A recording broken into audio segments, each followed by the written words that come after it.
3, 2, 1, start. It was suggested by the Commission that there should be a separate department for the scheduled tribes.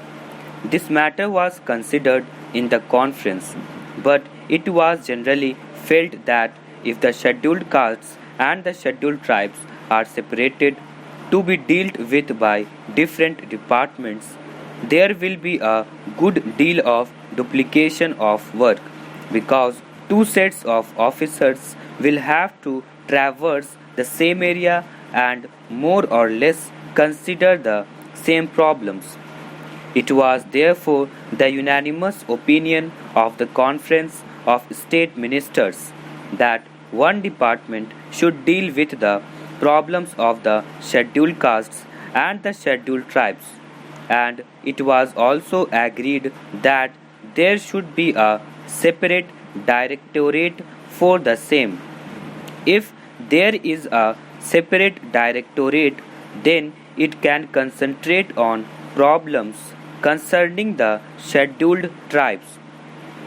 It was also suggested that this directorate, which will have to be set up in all the states and especially in states where the population of the scheduled tribes exceeds 1 million, should also look after the work relating to the denotified and the nomadic tribes in addition to, as I said, the work relating to the scheduled tribes.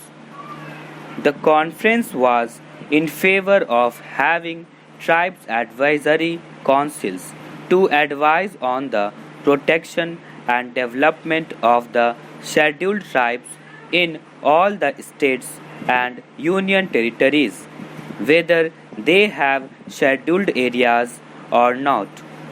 The House, I am sure, is aware that there are scheduled areas and non-scheduled areas.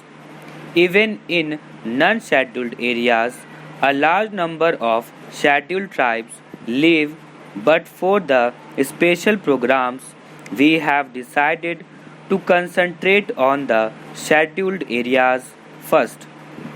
I shall come to that point later on, but I am merely mentioning that the scheduled tribes live both in scheduled areas and in non-scheduled areas. It was decided that wherever at present there is a combined reservation in the services for the scheduled castes and the scheduled tribes, separate percentages of reservation should be fixed by the state governments, and it was agreed that the state governments would instruct all local authorities like municipalities, panchayat samitis, zilla parishads, etc., to follow the policies laid down by them in regard to the representation of all scheduled tribes in the services.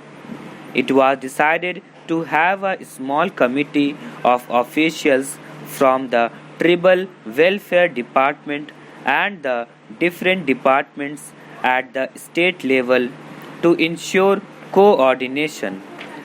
The conference also agreed that there should be section under the chief secretary for evaluation of the tribal welfare program.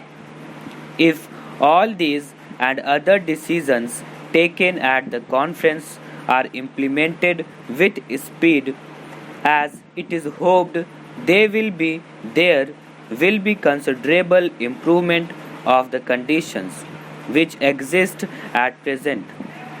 I also want to mention, Madam, that we were told in the conference that this work was going to be entrusted to the Zilla Parishads and Panchayats, and some of the schemes which have to be implemented in the rural areas will be executed by the Panchayats and the Zilla Parishads.